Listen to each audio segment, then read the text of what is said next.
Note कर लीजिए जल्दी से।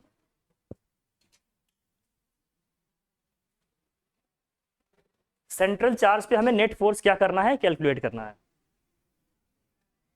स्टार्टिंग में हमने कहा रेगुलर रहिएगा क्योंकि परेशानी होगी फिर, है ना, देख रहे हो ना साथ वालों को, फिर बाद में सब प्रॉब्लम में आएंगे। हाँ हाँ, एक साथ पूरा देख लो, पूरी पूरी क्लास एकदम। 11th वाले मिजाज में अभी है, अभी निकलने में वक्त लगेगा। देखो समझते भाई, डन। दो तीन चीजें कल हम लोगों ने डिस्कस किया था, एक बार रेफरेंस में लेते हैं सबके साथ, फिर अपन आगे बढ़ते हैं। हाँ ठीक।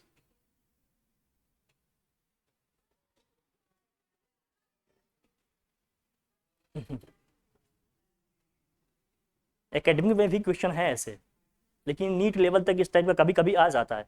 जेई वाली क्वेश्चन अभी स्टैंडर्ड क्वेश्चन होते हैं, वो बाद में कराएंगे। हमारा थोड़ा सा तरीका अलग है, मैं थोड़ा सा ग्रेजुअली चलता हूँ, स्टेप बाय स्टेप, जैसे स्टेयर्स होते हैं ना आपके, वैसे पहले बेस, फिर एकेडमिक, फिर बोर्ड्स के क्वेश्चन, देन नीट, फिर लास्ट में क्या जी। तुरंत जाएंगे तो हो सकता है कभी आ जाए, कभी बहुत प्रॉब्लम होगी, लेकिन एकदम बेस से उठेंगे तो ऑलमोस्ट सबको समझ में आएगा। समझ में ना हमारी बात? नहीं तो जो बच्चा बहुत ठीक से, जिसका बेस है, बैकग्राउंड ठीक है, वो आसानी से समझते चला जाएगा भाई, स्मूथली कवर करेगा। लेकिन जिनका बेस स्ट्रांग नहीं है, जिन्होंने 11th मजे में निकाल दिया है, जिन्होंने 11th ऑनलाइन में निकाल दिया है, दिक्कत होगी कि नहीं? बहुत सारी दिक्कतें होंगी। ठीक ठीक है, मैं मजाक नहीं कर रहा हूँ। आप लोग देखो स्टार्टिंग में ना, इनकेस अगर हम लोग कंटिन्यू करते हैं तो मैं आपको बताता हूँ, आप पूरे सेशन में देखिएगा, पूरे सेशन में कम से कम 10 से 12 बच्चे आएंगे मिड सेशन में। अब बोर्ड वाले बच्चे हर साल आते हैं, कहीं ऑनलाइन लिए रहेंगे, फिर मिड में समझ में आता है कि अरे यार अब तो मेरा खटिया खड़ी बिस्तरा गोल हो गया, अब तो कुछ देखना पड़ेगा, मतलब खराब टाइप का हो रहा है, अब कुछ सीरियस एक्शन लेना पड़ेगा, फिर प्रॉब्लम आती है ना। मतलब बहुत लोग कर पा रहे हैं, लेकिन जिनका बेस स्ट्रांग नहीं है वो वहाँ वो हर चीज़ थोड़ी बताएंगे, वो तो बस सिलेबस पे कंटेंट पे रह के बात करेंगे ना, तो दिक्कत आती है। ठीक है भाई, इसको बना लिया है, अब मैं समझाता हूँ। देखिए थोड़ा सा रेफरेंस में कुछ चीज़ें समझते हैं, फिर हम लोग बात करते हैं इसको कैसे करेंगे। आप लोग हमें बताइए कि दो सेम नेचर के चार्जेस हमेशा एक दूसरे को क्या करेंगे, अगर दोनों में पॉजिटिव पॉजिटिव है तो क्या करेंगे भाई, रिपेल के करंट। मतलब इसके कारण जो इस पे फोर्स लगेगा बाहर की तरफ होगा, और इसके कारण जो इस पे फोर्स लगेगा वो भी क्या होगा। लेकिन दोनों फोर्सेस क्या होते हैं, म्यूचुअल होते हैं। म्यूचुअल इन द सेंस का मतलब क्या है, इसका इस पे जितना लगेगा सेम उधर, नो मैटर कि चार्जेस क्या है, अगर ये Q1 Q2 है, डिफरेंट चार्जेस हैं, तब भी ये डिस्कस किया था। अगर दोनों में अपोजिट नेचर के चार्जेस हैं तो भाई ये प्लस Q1 है, माइनस की क्या है Q2 है, कैसा फोर्स लगेगा, अट्रैक्टिव। लेकिन इसके कारण जो इस पे लगेगा ये इधर होगा, और इसके कारण जो इस पे लगेगा उसका फोर्स का डायरेक्शन, अभी भी दोनों फोर्सेस की डायरेक्शन क्या है एक दूसरे के अपोजिट। एकदम क्लियर है ना बात? लेकिन अपोजिट नेचर के चार्जेस में क्या होगा, अट्रैक्टिव फोर्स होगा, सेम नेचर के चार्जेस में क्या होगा, रिपल्सिव। पॉजिटिव पॉजिटिव रिपेल करेंगे, नेगेटिव नेगेटिव रिपेल करेंगे, पॉजिटिव नेगेटिव हमेशा क्या करेंगे, अट्रैक्ट करेंगे। ये तो क्लियर है। फिर हम लोगों ने कल रिजल्टेंट ऑफ वेक्टर्स की बात की थी। दो वेक्टर्स की अगर हम रिजल्टेंट की बात करते हैं, दोनों वेक्टर के बीच का एंगल अगर आप मान लीजिए क्या है, थीटा है, तो इनके हम रिजल्टेंट की बात करेंगे। आपने पैरेललोग्राम लॉ पढ़ा होगा, है ना, पढ़ा है नहीं 11th में? तो रिजल्टेंट आर का आपके पास फॉर्मूला होगा √a² plus d² plus 2ab, और यहाँ क्या होगा भाई, cos थीटा। पढ़ा होगा इसे आप। ये कल हम लोगों ने 3 केस डिस्कस किए थे। इसमें अगर थीटा आपका 90 डिग्री हो जाए, थीटा के 90 डिग्री होने का क्या मतलब है कि वेक्टर ए और वेक्टर बी के बीच का एंगल कितना है भाई, 90 डिग्री है। तो इनका जो रिजल्टेंट आर होगा वो क्या होगा, cos 90 की वैल्यू क्या होती है भाई, cos 90 की वैल्यू क्या होती है, sin 90 की वैल्यू 1 होगी, cos 90 की वैल्यू क्या होगी, 0। कुछ वैल्यू जरूर याद रखिएगा, जैसे cos की साइन की लिखिएगा, जरूर याद रखिएगा। हर बेसिक से बेसिक चीज अपने ध्यान में रखिएगा। मैं आपको बताता हूं, साइन और कॉस क्या होते हैं, एक दूसरे को कॉम्प्लीमेंट्री एंगल होते हैं। क्या होते हैं भैया, कॉम्प्लीमेंट्री टी रेशियो होंगे। कॉम्प्लीमेंट्री टी रेशियो होने का मतलब क्या है, जो साइन कॉम्प्लीमेंट्री एंगल जानते हैं आप, कॉम्प्लीमेंट्री एंगल का मतलब क्या होता है, ऐसे दो एंगल जिनका सम कितना हो, 90 हो। जैसे ए और बी दो एंगल्स हैं, दोनों का सम अगर 90 आ रहा हो तो हम कहेंगे ए और बी क्या है, कॉम्प्लीमेंट्री एंगल्स हैं, है ना भाई। तो साइन और कॉस एक दूसरे के क्या है, कॉम्प्लीमेंट्री टी रेशियो है। मतलब जो साइन 0 की वैल्यू होगी भाई किसकी होगी, cos 90 की वैल्यू होगी। साइन 0 की वैल्यू 0, तो cos 90 की वैल्यू क्या होगी। साइन 30 की वैल्यू अगर आपको पता है तब भी cos 60 की लिख ले जाएंगे। 30 और 60 का सम कितना होता है, 1। जो साइन 30 की वैल्यू होगी वही cos 60 की होगी। ये वैल्यू कितनी होती है भाई, 1/2, क्योंकि साइन और cos एक दूसरे के क्या है, कॉम्प्लीमेंट्री टी रेशियो है। मतलब दोनों एंगल का सम 90, एक का निकाल लेंगे दूसरा ऑटोमेटिक लिख ले जाएंगे। अगर मैं पूछ लिया cos 60 का, तो ये किसके इक्वल होगा भाई, साइन 30 का भी लिखे ना हमने, किसी का भी लिखना हो, अगर साइन 60 लिख रहे हैं तो कॉस 30 के इक्वल होगा, और ये वैल्यू आपने पढ़ा है कितना है √3/2। साइन 90 लिखे तो यहाँ क्या लिखना पड़ेगा, कॉस 0, अब साइन 90 की वैल्यू कितनी होती है 1, किसी एक का पता हो दूसरे का आपने लिख दे, कोई दिक्कत है क्या इसमें, ये पढ़े आप बचपन से पढ़ते आ रहे हैं, मतलब 9-10 से में भी पढ़े होंगे। तो यहां पर cos 90 की वैल्यू क्या हो जाएगी भाई 0, cos 90 की वैल्यू अगर 0 हो गई तो ये वाला टर्म पूरा एलिमिनेट हो जाएगा, हमारा बचेगा सिर्फ क्या अपने पास a² + b², तो रिजल्टेंट क्या होगा a² + b²। फिर हमने कल डिस्कस किया कि जो रिजल्टेंट का डायरेक्शन होगा वो कहां होगा भाई, इन दोनों को मिड से जाएगा, बाइसेक्टर वाली लाइन होगी, ये 45 से जाएगा, क्या 45 से जाएगा, 45 से जाएगा। फिर हमने कहा था अगर दोनों वेक्टर का डायरेक्शन सेम हो गया तो जिस डायरेक्शन में वेक्टर ए है उसी सेम डायरेक्शन में क्या है भाई वेक्टर बी है, तो दोनों के बीच का एंगल क्या हो जाएगा भाई 0। तो इस केस में जो हमारा रिजल्टेंट आर आएगा वो क्या आएगा, दोनों के सम के इक्वल आएगा, दोनों का डायरेक्ट क्या कर दें सम कर दें, कैसे आ जाएगा भाई जरा देखना। cos 0 की वैल्यू कितनी होगी 1, cos 0 की वैल्यू जब 1 हो गई तो यहाँ क्या आएगा a² + b² + 2ab, आप इसे ध्यान से देखें तो a + b होल स्क्वायर है, रूट के बाहर आएगा सिंपली क्या लिखा जाएगा a+, इसका मतलब जब दोनों वेक्टर सेम डायरेक्शन में हो जाएंगे तो रिजल्टेंट क्या लिखा जाएगा a + b, ऐसा क्लियर सबको पता है।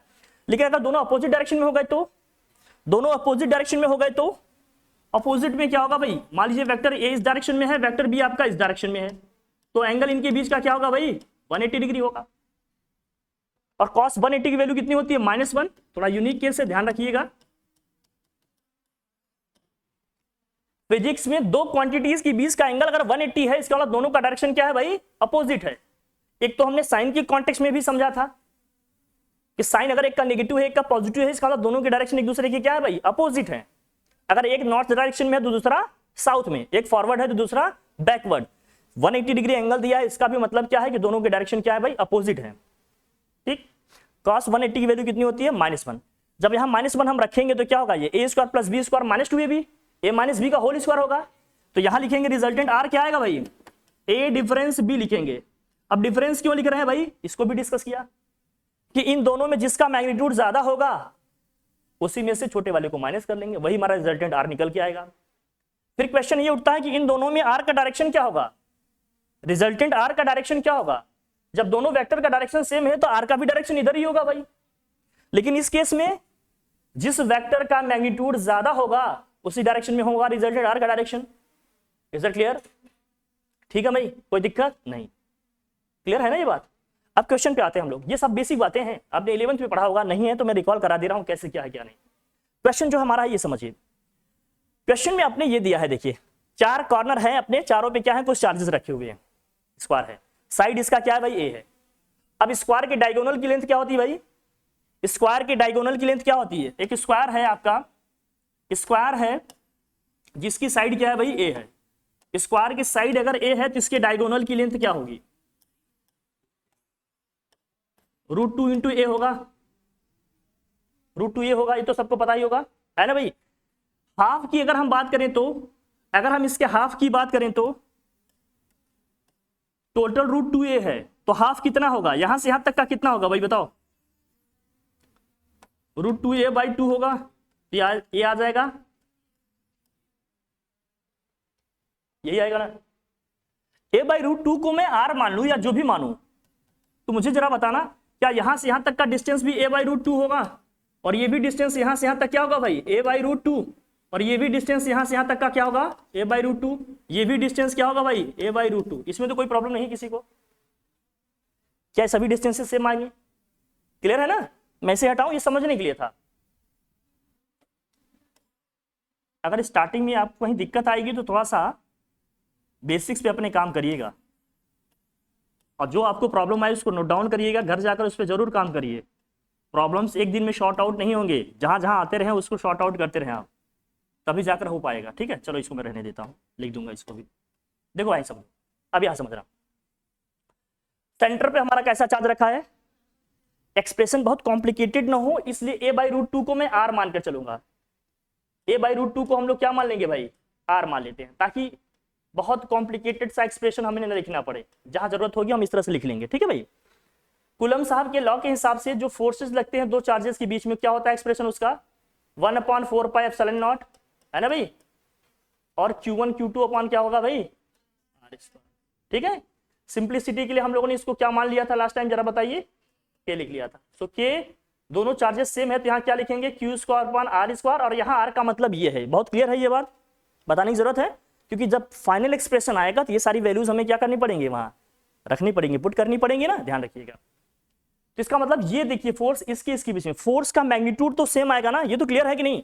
जो इस Q और इस Q के बीच में लगेगा वो भी वही आएगा। मैग्नीट्यूड की बात कर रहे हैं, फिर डायरेक्शन की नहीं, क्योंकि दोनों चार्जेस के बीच जो लगने वाला फोर्स है वो कैसे लिखेंगे आप, 1/4πε0 Q1 Q2 upon R square. Q1 Q2 क्या भाई, Q ही है, Q इंटू Q क्या होगा आपका Q स्क्वायर, और क्या होगा अपॉन में R स्क्वायर। और R का मतलब क्या है भैया, R का मतलब क्या है A/√2। क्लियर है। तो इसके कारण जो इस पे फोर्स लगेगा उसका डायरेक्शन रिपल्सिव फोर्स होगा। क्यों, क्योंकि ये पॉजिटिव है, ये भी क्या है पॉजिटिव, रिपेल करेगा तो इसकी फोर्स का डायरेक्शन क्या होगा, बाहर की तरफ होगा। इसके कारण इस पे जो फोर्स लगेगा रिपल्सिव फोर्स, ये भी क्या होगा भाई, बाहर की तरफ।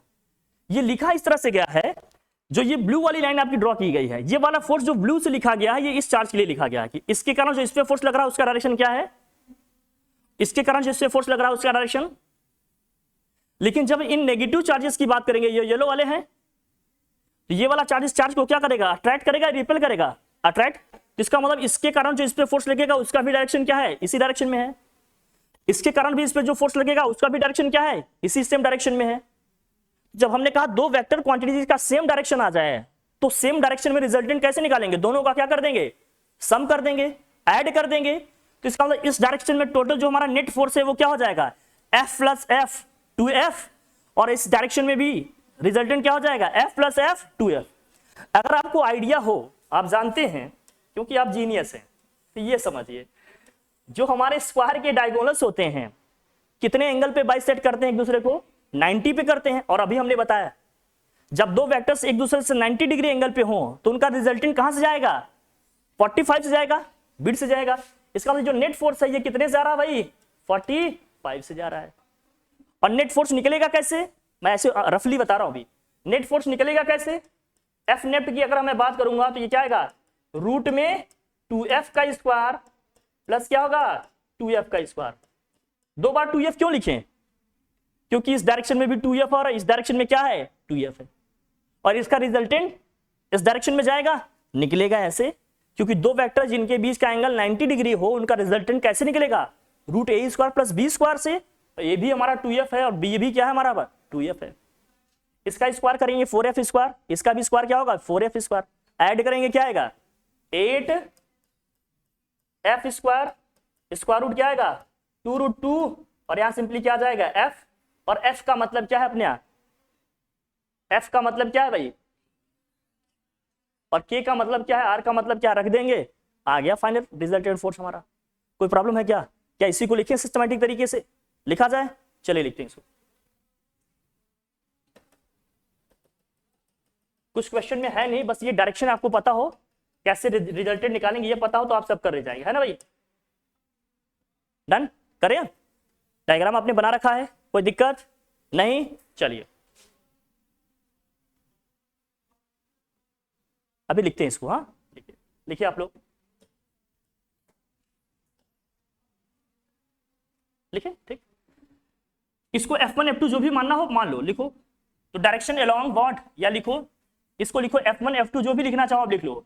सो net force F net equal to क्या होगा, अब डायरेक्ट लिखना सीखिए इसको, F नेट इक्वल टू क्या होगा भाई 2F का square plus 2F square.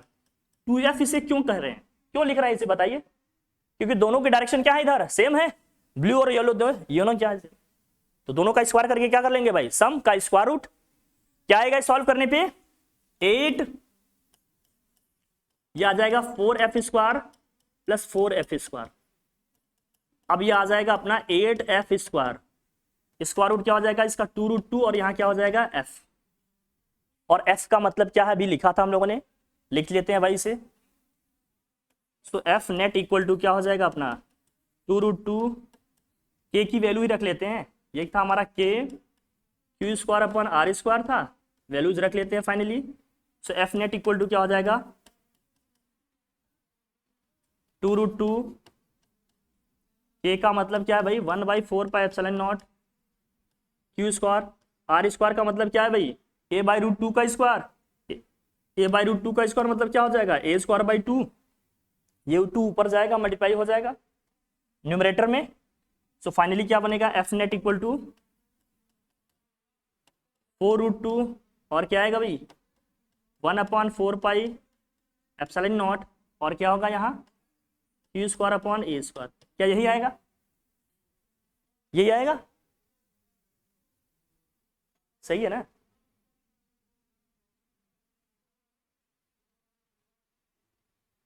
Calculation आपकी बड़ी स्ट्रांग होनी चाहिए, तभी मजा आएगा। मैं डे वन से कह रहा हूँ, आपकी अंडरस्टैंडिंग, आपकी राइटिंग स्पीड, आपकी एनालिटिकल स्किल, इन सभी में तालमेल बैठना चाहिए। सब में बैलेंस बैठा कर चलेंगे तभी आप बहुत फास्ट कर पाएंगे।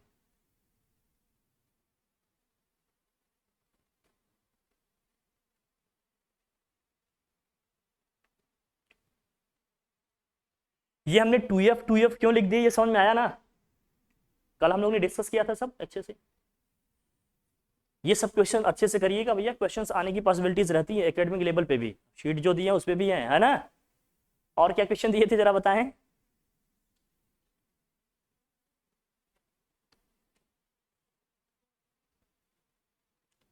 नोट हुआ क्या, आपको समझ में आ गया, डन ना, आया क्या, ठीक, आ गया, चलिए बढ़े आगे। क्वेश्चन कल का जो पूछना है पूछ लीजिए, आप बताइए, यही था, आ गया सब, ठीक। आप लोगों को जो पूछ रहा हूँ पूछ सकते हैं आप, डन। तो नेक्स्ट क्वेश्चन करें हम लोग, फिर किया जाए। जो रिजोल्यूशन ऑफ वेक्टर हम लोगों ने पढ़ा था ना, उसको देखिएगा। अब दिया है 12 charge bodies are placed at equal distance on the periphery of a circle of radius a, one charge body is placed at the center of the circle as shown, find out the net force on the charge at the center। इस तरह का एक circle है, इसकी boundaries पे कितने charges रखे हैं, टोटल 12 चार्जेस रखे हैं। सेंटर पे एक चार्ज क्यू रखा गया है, इसी सेंटर वाले चार्ज पे कितना फोर्स लग रहा है, नेट फोर्स अपने को क्या करना है, कैलकुलेट करना है। चलिए इसे करिए फटाफट जल्दी से आप लोग।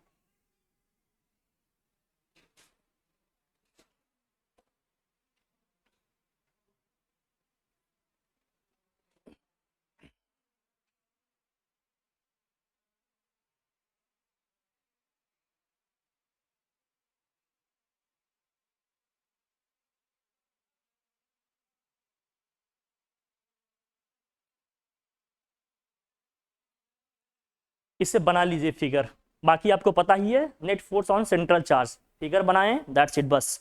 समझ में आ रहा है ना मोटा मोटा क्या है ये, फिगर बना लीजिए, बस 12 चार्जेस को रख लीजिए। बस ये देखिएगा कि हर चार्ज एक दूसरे से डायगोनली क्या हो, अपोजिट हो, मतलब इस चार्ज के अपोजिट डायरेक्शन में ये हो, इस चार्ज के अपोजिट डायरेक्शन में ये, इसके अपोजिट में ये, इसके अपोजिट में, ऐसे 6 पेयर्स बना के लिखिएगा, ताकि ये बता सको कि 2 फोर्सेस लग रहे हैं अपोजिट डायरेक्शन में, है ना। ऐसे बनाते हुए क्या ध्यान रखना है, समझ में आई ना बात अपने, कहीं भी बना देना, बस डायगोनली अपोजिट चार्जेस रहनी चाहिए पेयर में, इस तरह से। ओके, लिखिए इसे।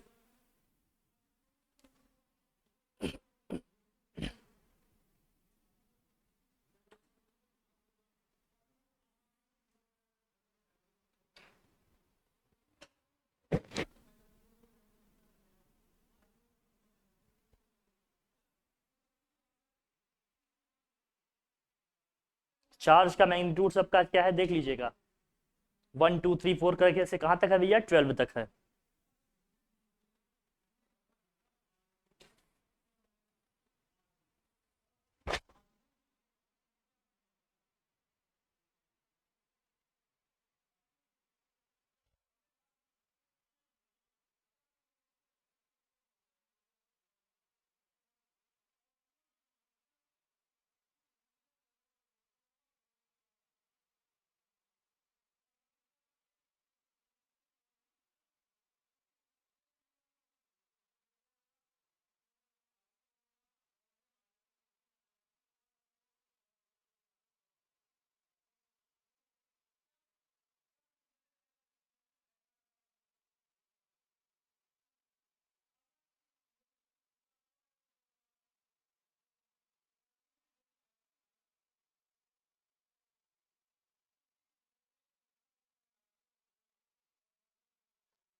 एयर में बनाइएगा, डायगोनली अपोजिट रहने चाहिए चार्जेस। हाँ, सब जगह चार्ज का मैग्नीट्यूड भी अलग अलग लिखा होगा, ध्यान रखिएगा। हाँ,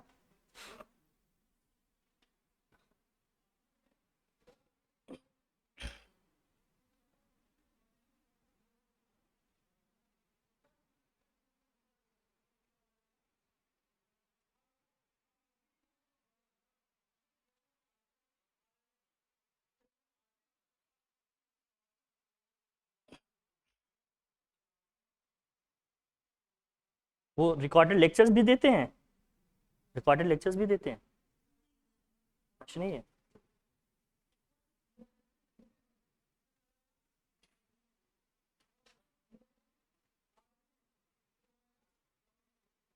शिवानी आ रहा है क्या? आ रहा है ना समझ में? थोड़ा कम समझ में आएगा, परेशान नहीं होइएगा। हाँ? बता देंगे जो पीछे का आप लोगों का छूटा हुआ है, ठीक है दोस्त? पहले तो समझना जरूरी है ना। ईमानदारी से बताइएगा, क्या 11th का कोर्स कंप्लीट किया था? ऑनेस्टली बताना। पूरा नहीं आपने? नहीं,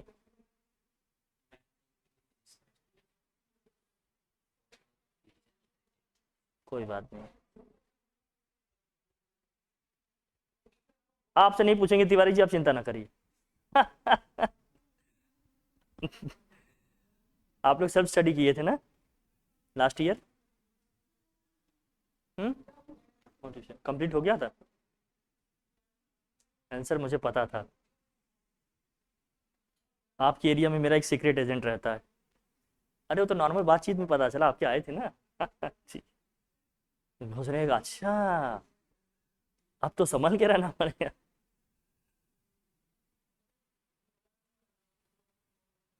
हो गया, डायग्राम बना लिए? ठीक है। अरे आप लोग हैं यार, इतने बड़े बड़े तो सेल बना देते होंगे आप लोग, माइटोकॉन्ड्रिया वगैरह जल्दी से ड्रॉ कर लेते होंगे, इसमें क्या है। चले बात करें। बढ़िया, दो चीजें समझनी है यहाँ पर बस दो कॉन्सेप्ट समझिए, फटाक से बन जाएंगी चीजें। एक तो रेजोल्यूशन ऑफ वेक्टर, दूसरा रिजल्टेंट वेक्टर कैसे लिखेंगे। देखिए मैं बहुत क्लियर बात करूं, अगर मैं देखूं डायगोनली अपोजिट रखे हैं चार्जेस, मैं इस चार्ज के कारण इस पे जो फोर्स लगेगा इसको लिखूं तो क्या आएगा, क्या होता है, आर तो सबका सेम आएगा ना, सब जगह ए ही होगा, क्योंकि रेडियस ए है तो आर तो सब जगह ए ही आएगा, इसमें कोई दिक्कत। 1/4 पे एप्सिलॉन नॉट को मैं के लिखूंगा ताकि एक्सप्रेशन बहुत बल्कि सा ना बने, इजी रहे लिखना थोड़ा सा, इसलिए, है ना भाई? समझ में आया हमारी बात? अभी लास्ट में उसको लिख लेंगे, पहले बस बात कर रहे हैं मोटा मोटा कि इसमें करना क्या है अपने को। अगर मैं इस 9c को और 3c को कंसीडर करूं तो इस क्यू पे जो इस 3c का करंट फोर्स लगेगा किधर लगेगा, क्यू पे 3c से जो फोर्स लगेगा इधर लगेगा, इस साइड लगेगा कि नहीं? बात क्लियर है कि नहीं? ठीक है भाई, तो इसको मैं लिख रहा हूं F, बहुत ध्यान समझना है, इसको मैं लिख रहा हूं भाई, जो भी लिखना हो इस तरह लिख रहा, 3 वाला है F3C लिखे, कोई दिक्कत? 3 कूलम वाले चार्ज के कारण इस पर जो फोर्स लग रहा है उसका डायरेक्शन इधर होगा, इसमें कोई दिक्कत नहीं। इस 9c के कारण इस पर जो फोर्स लगेगा उसका डायरेक्शन किधर होगा, रिपल्सिव होगा ना, बाहर की तरफ। क्या मैं इसको F9C लिखूं, कोई दिक्कत नहीं।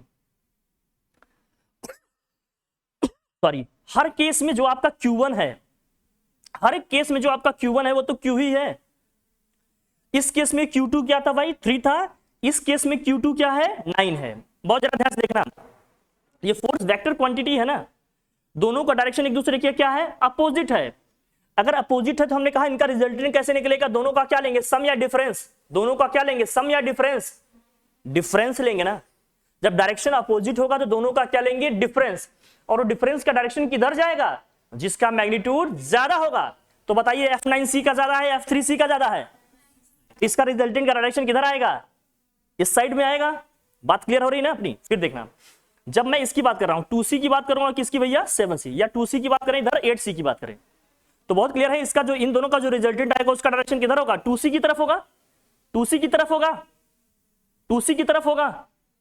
इन दोनों का जो रिजल्टेंट होगा इसके कारण जो इस पे फोर्स लगेगा उसका डायरेक्शन क्या होगा, F8C। इसके कारण जो इस पे फोर्स लगेगा उस क्या होगा भैया, F2। इनका रिजल्टेंट किधर जाएगा, क्लियर है? फिर जब मैं 1C को कंसीडर कर रहा हूं और 7C को कंसीडर कर रहा हूं, 7C के कारण फोर्स लगेगा ऊपर की तरफ, 1C के कारण जो फोर्स लगेगा रिजल्टेंट किधर जाएगा, 7C के डायरेक्शन में जाएगा, रिजल्टेंट 7C के डायरेक्शन में जाएगा। क्लियर है ना भाई? चलिए फिर इधर देखो, अब कौन बचा आपका 12 और क्या बच रहा है, ये और एक बच रहा है ये, है ना। अगर हम 12 और 6C को कंसीडर करें तो 12 और 6C में रिजल्टेंट का डायरेक्शन किधर होगा भाई बताओ? ये होगा हमारा F6C और ये क्या होगा अपना F12C। क्लियर है ना? फिर क्या बच रहा है 10 और क्या बचा है आपका 4, 10 और 4 का देख लीजिए, है ना यही। और कौन कौन सा है, ये इसके है 11 का 4 है, 10 का क्या है 5 है। 11 और 4 का देख लीजिए, 11 का ऐसे होगा भाई F11C, 4C का क्या होगा भाई F4। बड़ा कॉम्प्लिकेटेड सा लग रहा है लेकिन समझ में तो आ रहा है ना, लिखना तो आ रहा है ना, कैसे होगा ये सब आराम से हो रहा है। फिर 10 का किसके है डायगोनली अपोजिट भाई 5 का है, ऐसे लिखेंगे ना, ऐसे जाएगा इधर उधर। 11 का इधर आ रहा है क्या 5 पे, 11 का किस पे जाएगा 5 पे जाएगा, 10 पे किस पे जाएगा 4 पे, है ना भाई।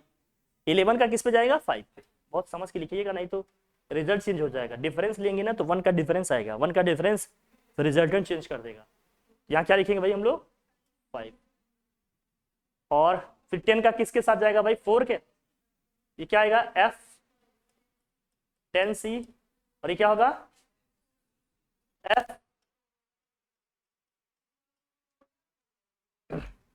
अगर हम बहुत क्लियर हैं तो मुझे ये समझ आया कि ये जो डायगोनल वाली लाइन है आपकी FC6 और क्या है F12C, इसी के राइट डायरेक्शन में ही सारे रिजल्टेंट फोर्स आ रहे हैं हमारे, मतलब इस सेमी सर्कल के राइट साइड में ही सारे फोर्स के डायरेक्शन आ रहे हैं हमारे। क्लियर है कि नहीं बात अपनी? लेकिन रिजल्टेंट फोर्स है कितने ये समझते हैं। इन दोनों का क्या लेंगे हम डिफरेंस, दोनों का क्या लेंगे डिफरेंस। तो मैं अगर F9 और F3 की बात कर रहा हूं तो रिजल्टेंट कितना आएगा, दोनों का डिफरेंस लेंगे कितना आएगा भाई, उसमें 9 है इसमें 3 है, डिफरेंस कितना आएगा 6 का आएगा। तो रिजल्टेंट फोर्स किधर जा रहा होगा राइट में 6 के अपॉन A² आएगा, यही आएगा ना। इसी तरह से और किसका देखना है 8C का अगर मुझे देखना है और 2C का, अभी भी डिफरेंस कितने का आएगा, सबका वही आएगा रिजल्टेंट। और मुझे अगर 1 का देखना है 7 का देखना है तो अभी भी कितना आएगा 6, 12 का देखना है 6 का देखना है अभी भी कितना आएगा 6, 10 का देखना है 4 का देखना है अभी भी क्या आएगा भाई 11 का, और 5 का देखना है अभी भी कितना आएगा, सबका 6 ही आ रहा है। तो जो नेट रिजल्टेंट फोर्स बनेंगे सबका डायगोनली जो अपोजिट है एक दूसरे के, वो क्या होंगे सब यही होंगे 6 के अपॉन A², और सब इक्वल होंगे, सारे इक्वल होंगे और सब यही होंगे क्या 6 के अपॉन A²।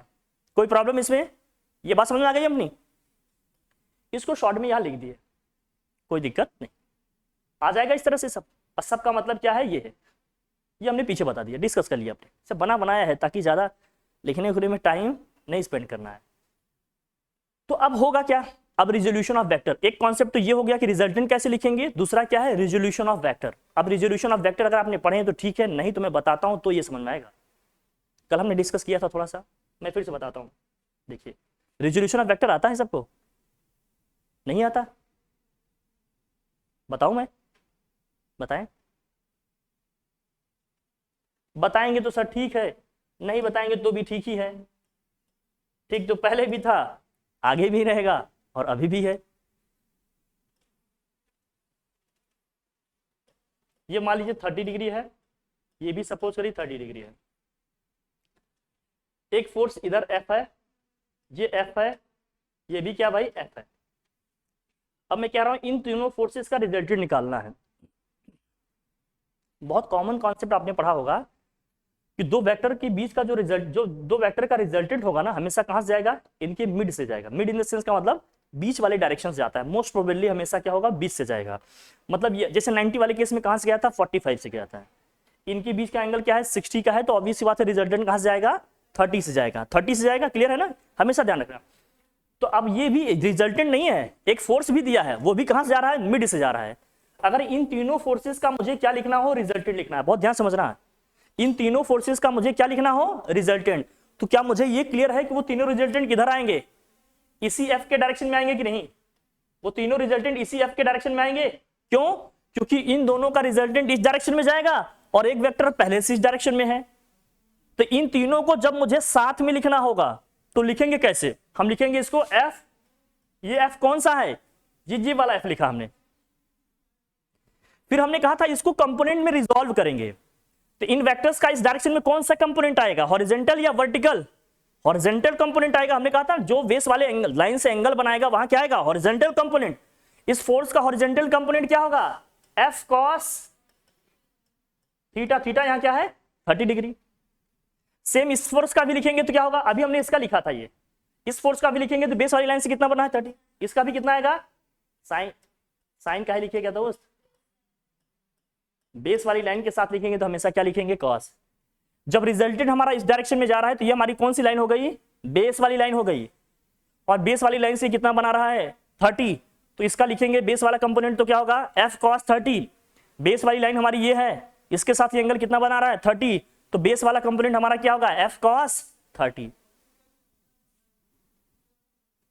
तो अब cos 30 की वैल्यू और f की जो वैल्यू होगी रख देंगे, हमारा यही क्या आ जाएगा आंसर आ जाएगा। बात समझ मारी अपनी, आंसर आ जाएगा। इससे नहीं आता या मैं लिखवा दूं इसको साइड में, अब ये सब 11th में पढ़ना था, अब ये तो या तो मैं डायरेक्ट मूव कर जाता क्वेश्चन कराता, या तो इसे बता दूं, बता दे रेजोल्यूशन ऑफ वेक्टर फिर से। हाँ और लोग बताएं, मैंने कहा था अगर आप खामोश से जाएंगे मैं समझ जाऊंगा, मुझे बताना है।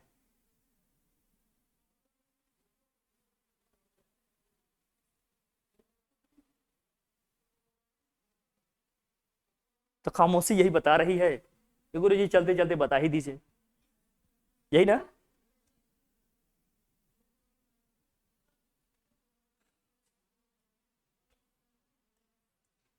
खामोश रहना रहता है लाइफ में, कई ऐसे मोमेंट आते हैं जहाँ शांत रहना होता है, लोग कहते नहीं अच्छा है खामोश रहता है, अभी नहीं, अभी की खामोशी आपको नुकसान पहुंचाएगी। ये इसका वर्टिकल कंपोनेंट होता है, ये क्या होता है हॉरिजॉन्टल कंपोनेंट, ये इसका वर्टिकल है, ये क्या भाई हॉरिजॉन्टल है। अब आप पूछते सर कि इसका हॉरिजॉन्टल ही लिखे वर्टिकल क्यों नहीं लिखे आप, तो मैं आंसर करता। अच्छा मुझे बताइए, समझ गए सब लोग, तो इसका सिर्फ हॉरिजॉन्टल ही क्यों लिखे, क्योंकि अगर वेक्टर को रिजॉल्व करूंगा तो दो कंपोनेंट मिलते हैं ना, एक हॉरिजॉन्टल कंपोनेंट मिलता है, क्या मिलता है वर्टिकल कंपोनेंट, तो सिर्फ हॉरिजॉन्टल ही क्यों लिख रहा हूं मैं, वर्टिकल क्यों नहीं लिख रहा हूं। हाँ हाँ, तो जो ये वाली हमारी बेस वाली लाइन हो गई ना, जिससे एंगल हमारा बना रहा होगा वो हमारा क्या होगा कॉस जाएगा, जिसके साथ एंगल नहीं बना रहा है उसके साथ क्या जाएगा, ये दोनों लाइन हमेशा क्या होती है परपेंडिकुलर होती है, ये दोनों लाइन हमेशा क्या होती है परपेंडिकुलर। अब जरा बताइए हमें इसमें हमने वर्टिकल कंपोनेंट कंसीडर क्यों नहीं किया, फिर बिल्कुल बिल्कुल, लेकिन वर्टिकल तो होगा ना, इसका वर्टिकल कहां जाएगा, ये अपोजिट डायरेक्शन में है, इसका वर्टिकल कंपोनेंट इस डायरेक्शन में होगा, यहाँ क्या लिखते हैं एफ साइन 30 डिग्री, इसका क्या होगा भाई नीचे की तरफ आ रहा है, क्या होता है एफ साइन 30। दोनों के वर्टिकल कंपोनेंट एक दूसरे के अपोजिट होंगे लेकिन मैग्नीट्यूड में क्या होंगे इक्वल होंगे, दोनों के ही वर्टिकल कंपोनेंट क्या होंगे मैग्नीट्यूड में सेम होंगे बट डायरेक्शन में क्या होंगे अपोजिट, तो दोनों एक दूसरे को क्या कर देंगे कैंसिल, इसलिए वर्टिकल कंसीडर नहीं करेंगे।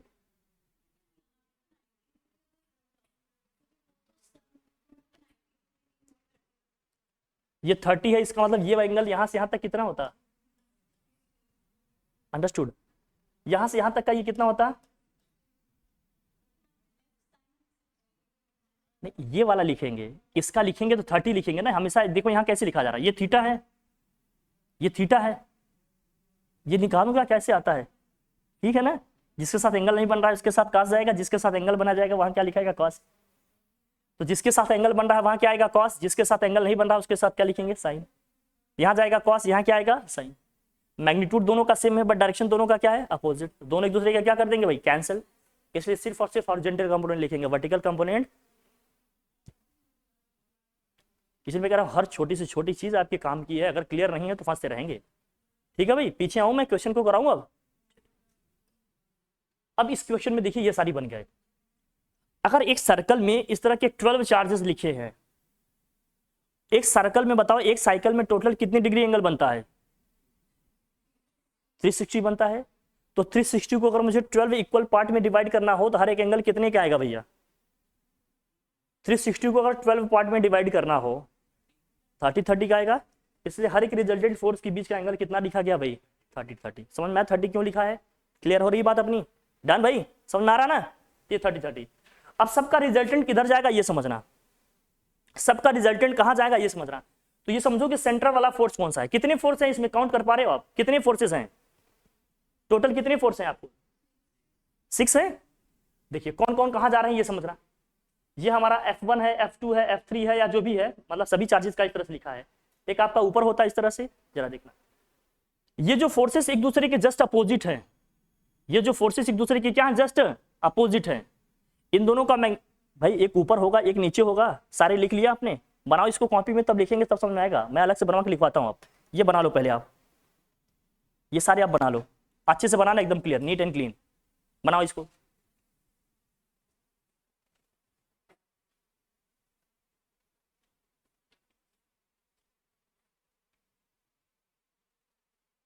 सब लोग बना लो अपने से, समझ तो गए हैं आप लोग, है ना, बना जी।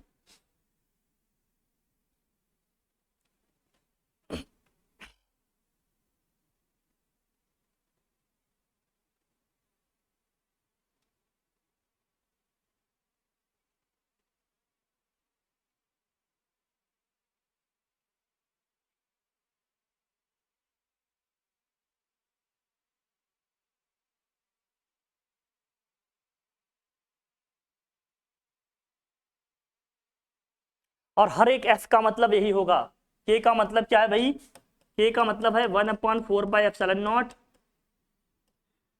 और ए ही है यार, ठीक है भाई।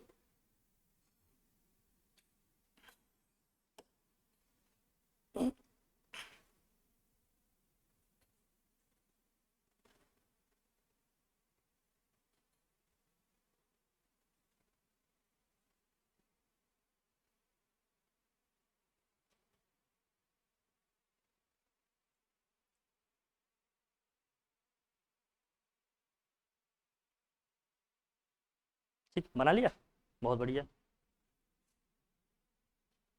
बन गया। अब जरा देखना,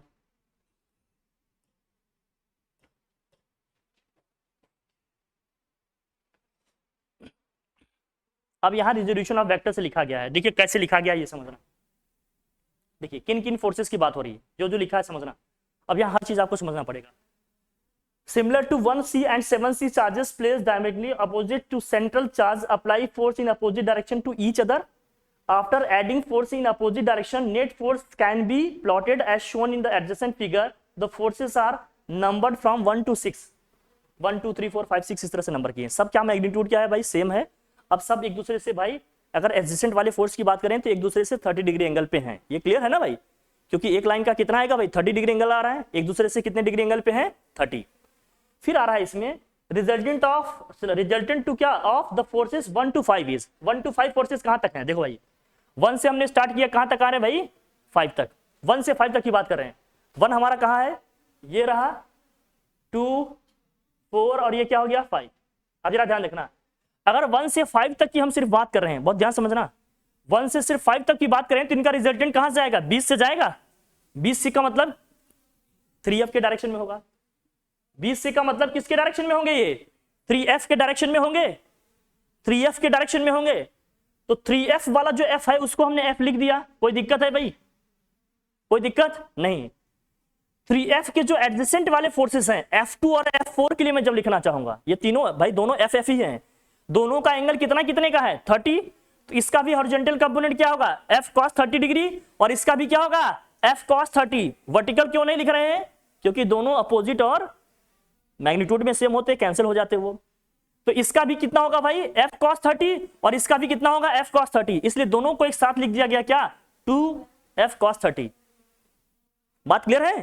फिर दूसरा देखो, जब मैं इसकी बात कर रहा हूं 5 वाले की बात कर रहा हूं और किसकी बात कर रहा हूं 1 का, तो ये इन दोनों फोर्सेस का बेस वाली लाइन से कितना एंगल बन रहा है 60 बन रहा है ना, 30 + 30 60, 30 + 30 कितना 60 बन रहा है। तो अब जब इनका हॉरिजॉन्टल कंपोनेंट लिखेंगे तो इसका भी होगा f cos 60, इसका भी कितना होगा f cos 60, 2 बार आएगा, तो यहां क्या लिख गया 2f cos 60।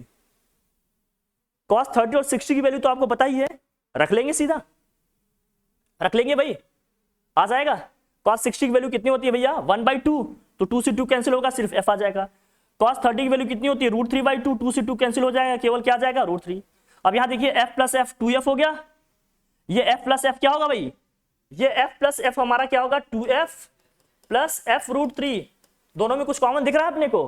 हाँ, एफ कॉमन दिख रहा है। एफ को बाहर किया, क्या आया? एफ इन ब्रैकेट क्या आ गया? 2 + √3। क्या यहां तक कोई प्रॉब्लम है? लेकिन रिजोल्यूशन ऑफ वेक्टर नहीं आएगा तो क्या लिख पाओगे इसे? डायरेक्शन में ब्रेक करना नहीं आ रहा है, लिखना नहीं आ रहा है, तो क्या रिजल्टेंट लिख जाएगा ये? नहीं। इसलिए सब आना जरूरी है। इसलिए मैं पूछता हूं कि 11th का आया है कि नहीं। अब समझ में आ रहा है 11th का क्यों जरूरी है? मैंने कहा ना, स्टार्टिंग की पूरी इलेक्ट्रोस्टैटिक फिजिक्स ही वेक्टर में है। अगर वो क्लियर नहीं है तो प्रॉब्लम आएगी कि नहीं आएगी? तो ये कितने से कितने तक का होगा भाई? 1 से कहां तक का हो गया? 5 तक का हो गया। और ये रिजल्टेंट कहां जा रहा है? ये रिजल्टेंट कहां जा रहा है? 3f। अब जरा ध्यान से देखना, तो रिजल्टेंट हमें इस डायरेक्शन में मिल रहा है। किस डायरेक्शन में? इस डायरेक्शन में। और रिजल्टेंट है कितना? वो f इन ब्रैकेट 2 + √3। अभी कौन सा फोर्स बचा है? ये वाला बचा है, ये यही बचा है कि नहीं? अब जरा बताना, इन दोनों के बीच का एंगल कितने डिग्री का है? अब 90 का रिजल्टेंट कैसे निकलेगा? हमने बताया ना, रूट में a² + b²। अगर नेट फोर्स मुझे डायरेक्ट ऐसे लिखना है तो बिना कंपोनेंट में डिसॉल्व किए, तो क्या लिख देंगे इसे भाई? इसका जो भी आया अभी, इसका स्क्वायर रूट के अंदर प्लस इस f का स्क्वायर, सॉल्व कर लेंगे, आंसर आ जाएगा। आ जाएगा आंसर, आ जाएगा कि नहीं आ जाएगा? लेकिन अगर वेक्टर फॉर्म में लिखना होता तो जैसे i j k कैप लिखा है तो, अब जरा ध्यान रखना, एक्स एक्सिस के अलॉन्ग कौन सा फोर्स जा रहा है?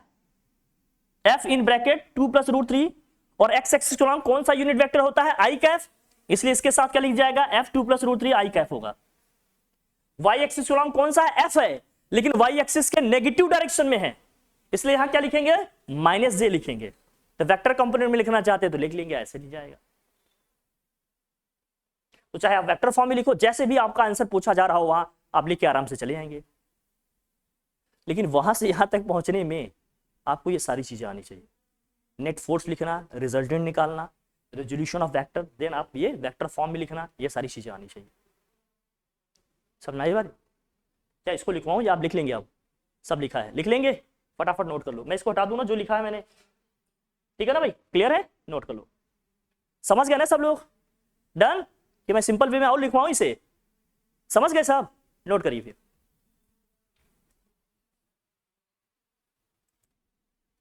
इसमें और भी अच्छे क्वेश्चंस हैं, हम लोग करेंगे इसके बाद। जब सेकंड शीट पे आएंगे तो और भी अच्छे क्वेश्चन मिलेंगे। अब जैसे ये क्वेश्चन है, मैं इसको हटा दूं। ये क्वेश्चन है, देखिए क्या दिया है इसमें, देखिए, find the net force on the charge at the origin as shown.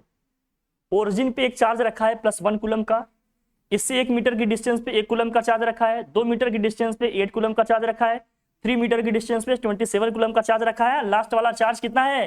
1000 coulomb का है। कितने मीटर डिस्टेंस पे रखा है? अगर आप देखें तो हर 1 मीटर की डिफरेंस में नेचुरल नंबर के क्यूब का जो चार्जेस आएगा, जो मैग्नीट्यूड आएगा वो लिखा गया। 1 का क्यूब 1, 2 का क्यूब 8, 3 का क्यूब 27, 4 का क्यूब 64, 5 का क्यूब 125, ऐसे लिखा गया है, 10 तक लिखा गया है। ये तो लिखना आसान ही है, समझ जाएंगे ना? लेकिन क्वेश्चन है तो लिखना तो पड़ेगा भाई, आप तो करना पड़ेगा। ये छोटा सा लिखो, बना लो, बाकी आप लोग इसको कर लेंगे, मैं मानकर चल रहा हूँ, कर लेंगे ना? लिख लीजिए इसको।